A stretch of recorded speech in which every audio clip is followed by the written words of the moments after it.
כן, אנחנו נקנה את הבבון פה וניקח את זה ללודג' ונכין לפי המידה שלו. אתם אחר כך תעשו מטווח ואז תראו כל אחד מה מתאים לו. כי קשת גדולה מדי, יהיה לך קשה לראות בה. המוח בדרך החוצה טרי, ציפי טרי. שוק מחנה יהודה, לחג. קונים לחג. היום, שימו לב. מוציאים את המוח של הראש של הבבון. מוציאים את המוח של הבבון שיהיה טרי, כן? זה לחג, לא קונים, לערב חג. עכשיו, שוק מחנה יהודה בזול, הזדמנות, מנה אחרונה.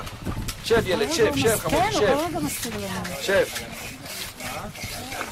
נמשיך. תן לי to sit down. דני, sit down. הנה יוצא המוח.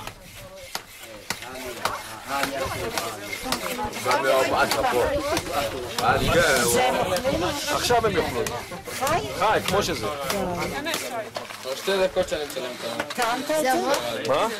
במסעדה רומנית, כן. יש מנה שנקראת מוח פנים. ביצי שור זה, כן.